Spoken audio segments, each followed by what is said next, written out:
violence and gore, and sometimes a little more.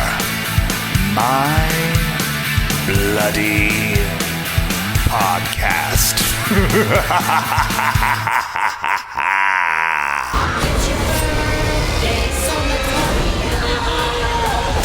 It's birthday time.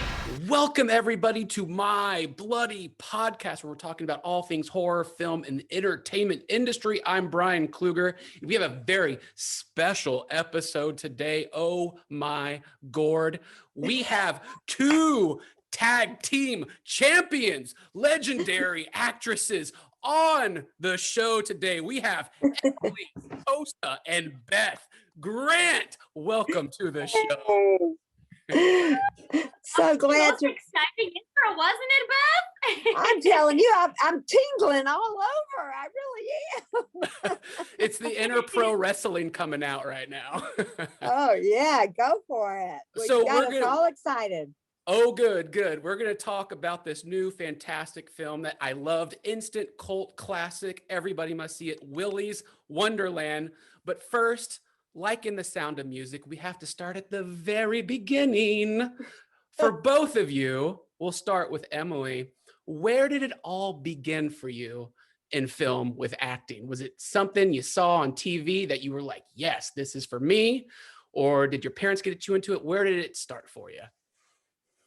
So I was born and raised in Dominican Republic. I lived there till I was about almost 13 years old. And around the age of like 7 or 8, I would always start forcing my family to sit in the living room and watch me perform and act and do scripts and all of these things. And I was such a tiny little girl just making everybody watch me act that my mom was like, oh my God, there is something there. So she started putting me in acting classes, and I started doing theater in my country, and then I started getting into TV and film and the commercial world, and yeah, that's how things started. And then we moved to this country to continue pursuing my career. Oh, that's amazing. What was your first role on stage? So I did Annie. I was one of the orphans. I was Julie. Oh. Do you still sing the songs from that from time to time? Oh my God, all the time. And it was in Spanish, so I sing them all in Spanish. That's fantastic. And Beth, same question to you. Where did it all begin for you in acting? Well, like Emily, I was a show off. I had an acting teacher once. He said, actors are, we're so shy and introverted in a certain way, but that we all have to be a little bit of a show off. And so, my mother loved the movies, and I'm sure she influenced me, encouraged me to be a show off. But she taught me this song, oh, where have you been, Billy boy, Billy boy? And I sang it to my Uncle Billy, who was coming home from the Korean War. And he was so gorgeous. He had been an All-American football player, very handsome, and had his Navy uniform on. And he got down and he was listening. And all the family was there because they were welcoming him home. And when I finished, everybody's applauding. And I wanted it for the rest of my life, getting that light shining. And it's love, And since then, I have learned really to think of it as an art form. And it's not just about getting attention, it is about channeling characters and telling stories. And, I think it's a very, I would say even loving profession, even though this movie, you might not think that's true, but, I think Sheriff Lund really loves her little adopted daughter. Oh, you're playing another orphan. Oh, there you go. See, there you go. Full circle. But I felt that even though I'm cruel to her, it's really because I'm trying to protect her, It's, I don't think her idea is a correct way to protect her, but I do think she loves her. So even Sheriff Lund. Yeah, I got that in the film, that there was like that conflicted, attitude of like tired to the radiator, but it's for your own good. And I love her. I'm not going to let her perish away or something like that, right? Yeah, I don't want her to die. I don't want her to get eaten. That was such a fun scene to film too, Beth. The scene where you're having me handcuffed and then you bring me into our trailer and you tie me to the radio. That was such a fun scene. Let me tell you something. That is so perfect that she's saying that, because this one is packed with dynamite. Let me tell you, she is a small package, but she is strong and she's brave and willing. I'm not always, I can intimidate people with my face and my acting. Not this one. She was not intimidated. She was so strong. And I really love that. I love when somebody gives it back to me and somebody's meeting me, right on. And so I knew we had the perfect person to carry us on this journey. Oh, And so, thank you, Beth. That means the world coming from you because I admire you so much. So thank you for yeah, you are tough stuff, girl. that. Oh, that's good. And so the kind of like the backstory of this script, it kind of was written by Parsons, and then it went on to like this network, this horror network where industry leaders can read it and option it. And so when that happened, and then Nic Cage got on board, did the directors come to you and it was kind of like a situation like, oh, we need Beth and Emily for these roles? Or was it kind of like the stereotypical, like we auditioned, my agent sent me the script? Because it's such a fascinating screenplay and story that I've never seen before. Well, Emily's got a great story about how she came to the project. Yeah, I actually, okay, so interestingly enough, I remember I was visiting my country. I was actually getting my wisdom teeth taken out. And I was in my country getting my wisdom teeth taken out, and I was in agonizing pain. And I remember I got a phone call from my team at the time. And I get this script that we got sent to us, and I was like, okay, this is interesting. And then they start telling me a little bit more about the project, and it turns out that they watched my work on Mayans and they were interested in me for the character. And I was like, what? Nicolas Cage is the male lead of this movie? What is going on? I used to watch Nicolas Cage when I didn't even speak English when I was little. So I was like, wow, this is so crazy. So I started reading the script, and automatically I was like, wow, this is such a different thing than anything I've ever done before. And I had never tapped into the horror genre either. And there was just so many things, like the physicality of the character and the animatronics and all these things, that I was like, I'm never going to do anything like this because this is such a unique story. So yeah, and then it actually turns out that once we were in Atlanta, Nick's manager approached me, and now he's my manager. So yeah, it's very interesting how all that worked out. That's wonderful. That's wonderful. And were you getting your wisdom teeth out too, Beth, at the same time? This movie? Well, I certainly over the years have lost a lot of wisdom, I think. I don't know. Well, Grant Kramer, one of the producers, is a dear, dear friend of mine. We were in acting class together. I love him, by the way. Oh, isn't he a great guy? Wonderful. And he's a cult hero in what, Killer Clowns or From something? Outer Space. Yeah, Kyoto Brothers. Yeah. Well, he and I were in acting class together. We had the most incredible acting class with Patrick Swayze and Tom Selleck, and there were some women in class too, but I don't remember them as well somehow. But Grant had called me about it, and they sent me the script, he and Jeremy, and it was the wildest thing I had ever read, I have to say. I mean, and then of course Nic Cage, doing the lead was just so brilliant. And I love Nic. I had done Matchstick Men with Nic, and just found him to be such a gentleman and such a sweet soul. And and luck would have it, I had helped him audition people for a movie he was directing called Sunny. And so I had seen, just how professional an actor he is, and contrary to many of the roles he plays, Cage Rage with the hashtag Cage Rage, he really is such a kind and good person that I knew that I would enjoy seeing him again, working with him again. And so yeah, I was just thrilled to do it and jump on this crazy train, and just had a blast in Atlanta. I'm originally from Alabama, Georgia. And so that was fun too, to be on Peachtree Street, and lots of memories in Atlanta. So that's great. And so was there ever a point during the production, or that you found out that there was an alternate script to this movie where Nicolas Cage had all the lines but nobody else had any lines? Yes, that's true. I gotta tell know. you, yeah, one of the many favorite parts of the movie is with you, Beth, and Nic Cage. You're sitting in the truck. Nick comes out, sees you, and just like waves at you. And you just look at him. How great is he in that moment? Um, I was sitting in that truck. The reason I'm in the truck is because it was raining that night.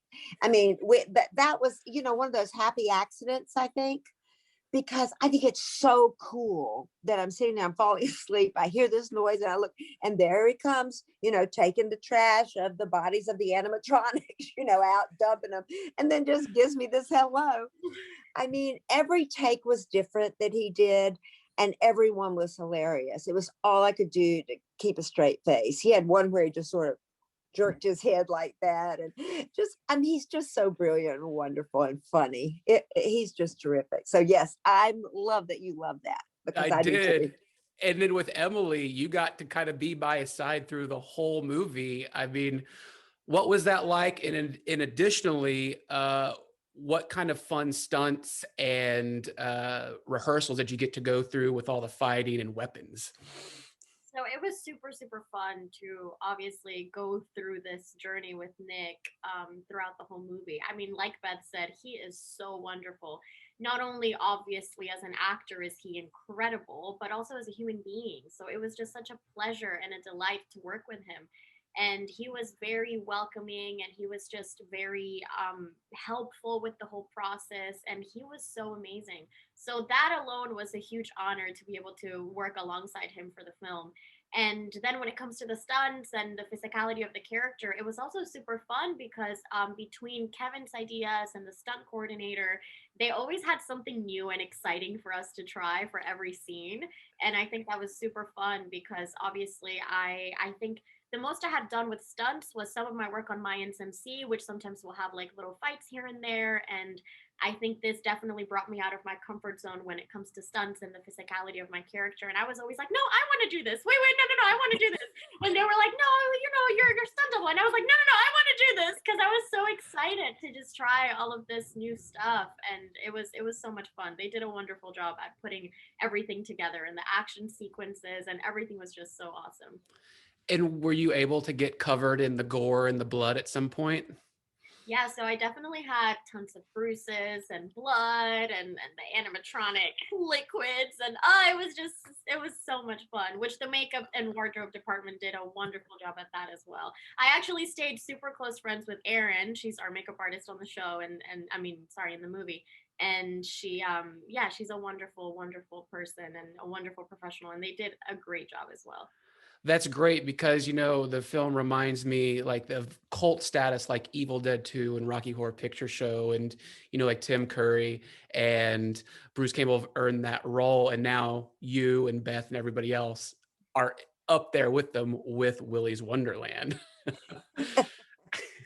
getting all of the great gore and stuff on you. So I guess after the film was finished, can you describe, starting with you, Beth, when you first saw the finished product, what you thought? Well, I was thrilled out of my mind, because I said this did exactly what Kevin had said he was going to do, and then some. I was very impressed with our leading lady, Emily. I really cannot say enough about her, because you need to care. I mean, it's like Jake Gyllenhaal when I did Donnie Darko. I remember seeing that for the first time and thinking, I knew Jake ahead of time, but anyway, I knew that he was the perfect person to take us on that journey. And I feel the same way about Emily in this movie, that, she was just perfect. And I love the ending. I just can't wait to see what happens to her.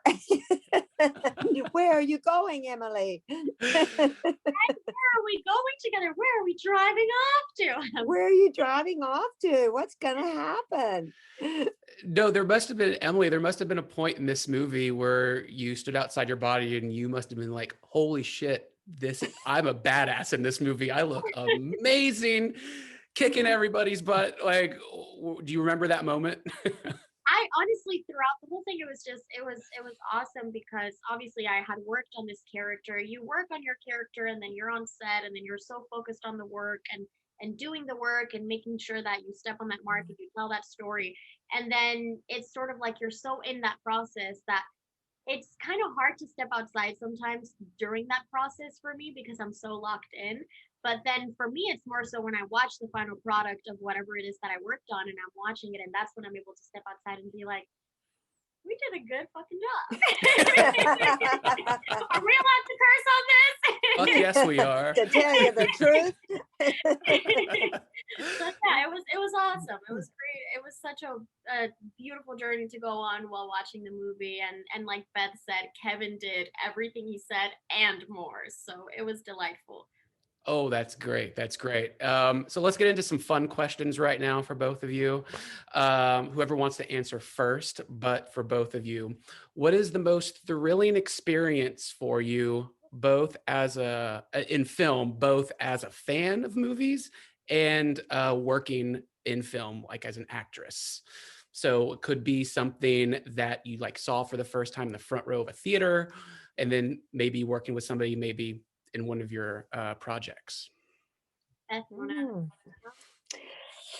Gosh, well, I will say, I think it was Kim Basinger when she got her Oscar. She said she loved it between action and cut. And that is my addiction in life. I love it between action and cut. There is something magical that happens when we're channeling these characters. I love playing all these different kinds of characters. So that has never ceased to be thrilling for me. And I've toted a lot of shotguns in my career.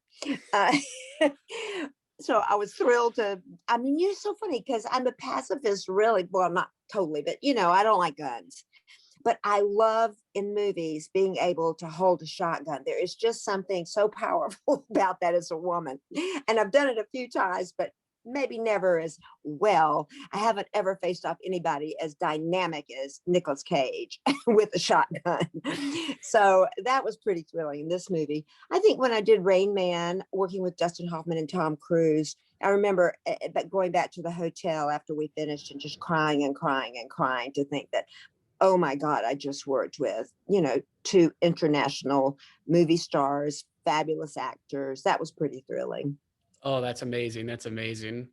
Emily, what about you? Thrilling experience. I think for me, well, first of all, I'm sort of gonna go on what Beth said, that moment between action and cut, because I think it's that for all of us that are in this craft, that's just such a beautiful, thrilling moment where you literally step out of your body and step into somebody else's shoes, and you're able to watch life from somebody else's point of view and from somebody else's perspective. And I feel like we get to do that in our careers. Like, how beautiful is that? How badass is that we get to see life from other people's perspectives, and we get to learn so much from all of these characters. And I feel like I'm able to just view everything with such different eyes per character that I interpret. And I think that's such a big learning lesson for us, because you really truly learn a lot between playing all these people. And I've always taken lessons from every single character I've played, and they've stayed with me, I mean, for all the years that I've done acting so far. And when it comes to a thrilling experience, I think so far the most thrilling experience was working with Nicolas Cage, working with somebody that, like I said, I used to watch him when I was a little girl, when I was in the Dominican Republic, and I never even had any idea that I was going to speak English, first of all, or come to this country, second of all, to be acting, much less next to him.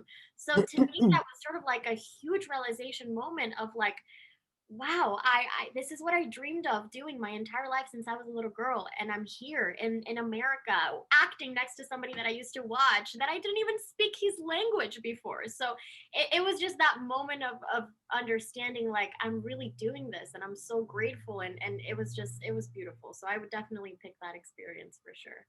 Oh, that's I've worked with a lot of stars. I've been so lucky, but Nic Cage is an icon.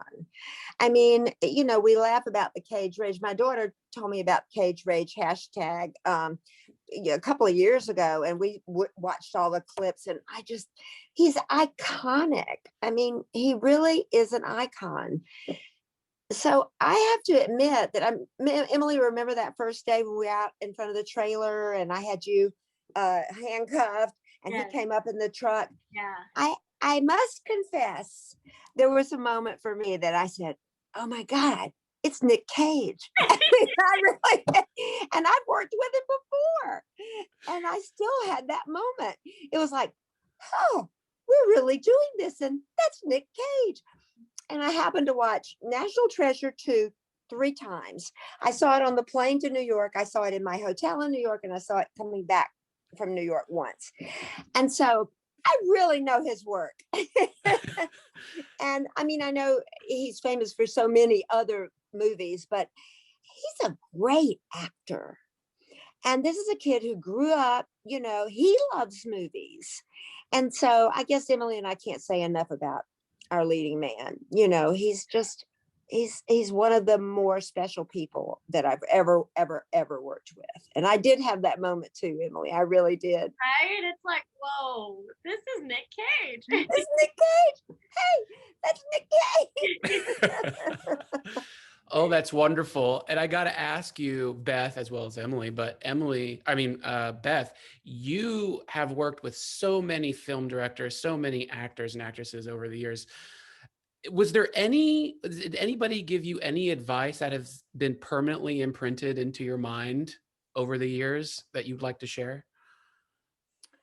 That like a director might have said to me. Right. Yes. Bring it down. I would say that's the truth. And that's been more than one director has said that to me. I tend to like to make bold choices and sort of chew the scenery. And I always feel like I can bring it down. I think it's hard sometimes if you don't do anything, they might not know how to help you. Whereas, just having you simplify. But over the years, I think I've found a balance. I have worked with so many great directors. I tell you, it's happened more than once that when a director keeps going and doesn't call cut, there are often some of the sweetest, most wonderful moments after that, unexpected things. I remember Barry Sonnenfeld doing a scene with a guy, and I'm on the dock waiting for this guy to come up in one of those big boats in the swamps that have the fans, and he's supposed to be doing this monologue and he didn't quite hook it up right and he fell in the water and Barry just kept rolling. And Britt Bresco was the actor's name from A Simple Plan. You probably know him. Billy Bob Thornton's dear friend. Anyway, he just kept going. So he falls into the water and never stops talking. And of course, that was in the movie. That's just, and that Todd Holland did that with something that I was doing with Jane Kasmerick and just kept rolling. And it just gets, so I like directors that like to experiment, take chances, and they've taught me to be more, and Rayman, all of them, all of the really great movies, they did that. But even the Coen brothers at the end of the day said, anything else you want to try? Willing to, and I was trying to think, what? I couldn't think of anything. We had done so much, I couldn't think of anything else. But so we went home early that day. But the ones that like to take chances. Oh, that's good. How about Emily? Have taught me to take chances. Yeah. That's good. I think I agree with what Beth is saying. I think there's something beautiful about being in the moment and being so in the moment that sometimes there's things that just organically happen when you're kind of building that world for you and other characters that are in the scene. And when directors are able to sort of at the same time give you the ability to be able to express yourself in a way in which it kind of just flows, it kind of just happens sometimes. And I think those moments are some of the most nicer moments that end up in the projects. So yeah, I agree with what Beth is saying. Yeah. Cool. Emily, serious question. Why is The Alchemist the best book?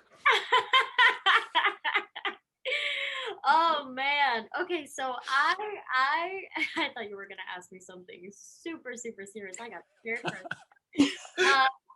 I'm a huge book geek. I wish I could show you, but I have books on books on books in my room, and I read maybe 3 books a month. And to me, it's always hard to pick like what book is my favorite because every book embodies just something different or a different lesson or a different story. But the reason why I always go back to The Alchemist is because that's the one book that I have read like 15 times because every time that I read it, I learn something new. And it's been literally like that every single time. Every time I read it, I learn something new.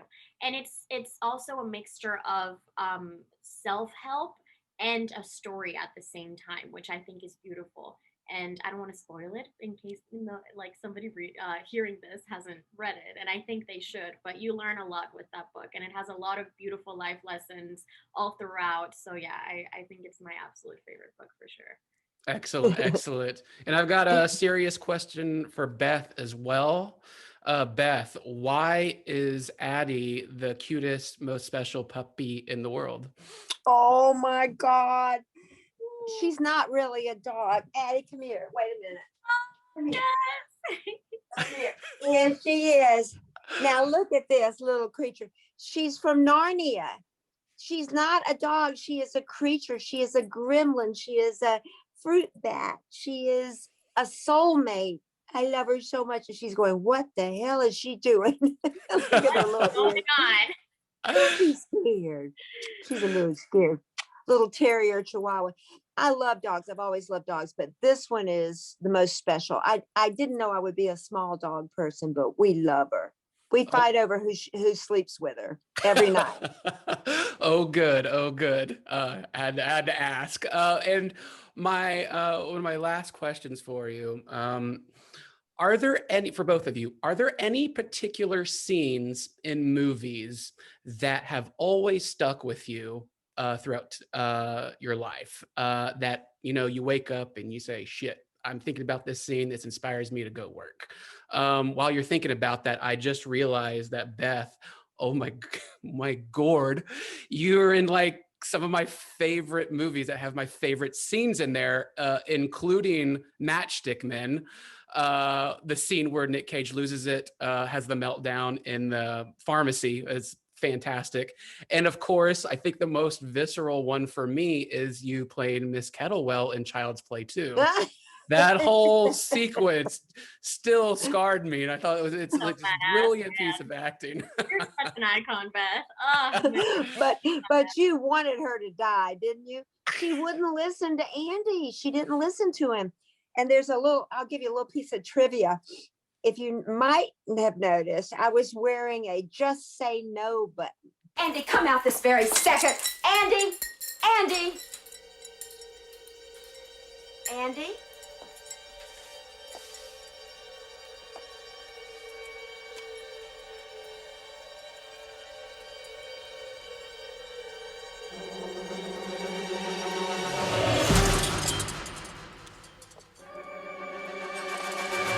Andy.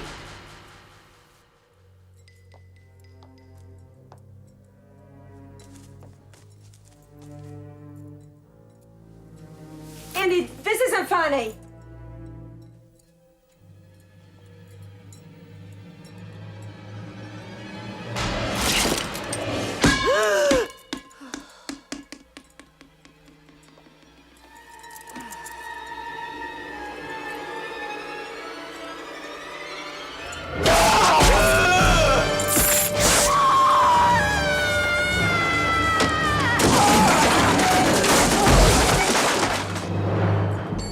You've been very naughty, Miss Kettlewell.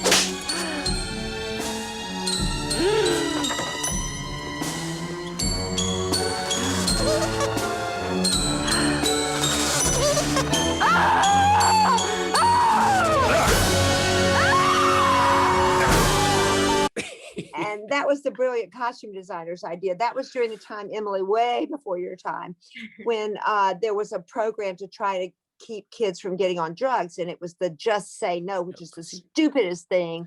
I mean, come on. What addict? Oh, just say no. Oh, I didn't think of that. Oh, no, thank you. I mean, it's just so dumb. So I was so glad to not only have Miss Kettlewell get killed by Chucky, which, she got punctured in the lungs with a bicycle pump, hit on the head with a ball, and then beaten to death with a ruler. Well, not a ruler, a yardstick. Uh-huh. So what a way to go. But, you know, she deserved to die. She wouldn't listen to children. You have Yeah, to but who listen would to the listen to that children. kid, really? Well, she learned she should have. I know, right? No, I had to bring that up. But for you both, your favorite particular scenes in movies that inspire you? Well, I will say Rosemary's Baby, which I mean, the whole movie. I've read that book several times and I've seen that movie innumerable. I can't even count. I just love every frame of that movie. But when he has drugged her and they're having sex and the devil comes and she says, "This is not a dream." This is no dream. This is really happening. I've thought of that and I say that all the time in life. Like something will happen, like I get bad news or whatever, you know, the last 4 years, I would say, "This is not a dream." So I would say that's probably number one. Oh, that's wonderful. I love that movie. I think for me, it's not really a specific scene in a project. I think for me, something that does like inspire me and always stays in my mind is whenever I see like a badass woman leading a role.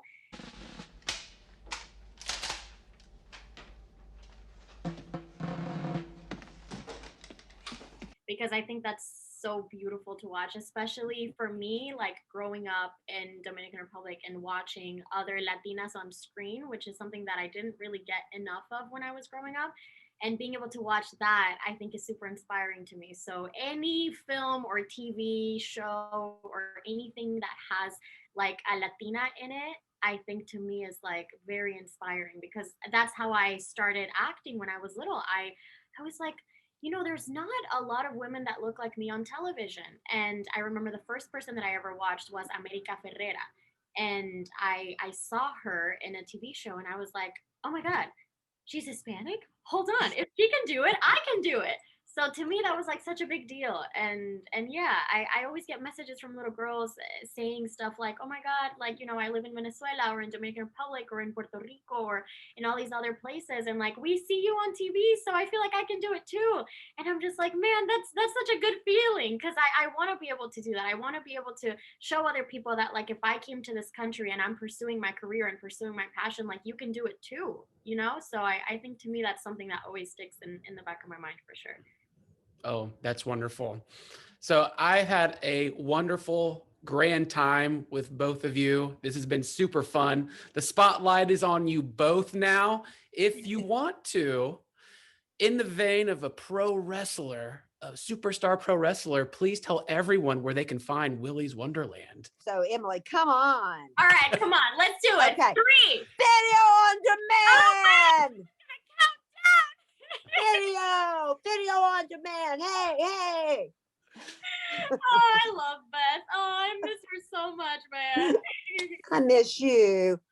Well, let's hope We for a fell in love sequel. and then we had to go away. Yeah, well, let's hope for a sequel. Let's hope for more movies with you two in it. Thank you for taking the time on a Friday to talking with me, my bloody podcast. I hope to talk with each one of you in the very near future. Thanks, Brian. Thank you so much. So much fun. Yes. Have a good one. Thank you for loving Willy's Wonderland. Oh, yes. Oh, yes.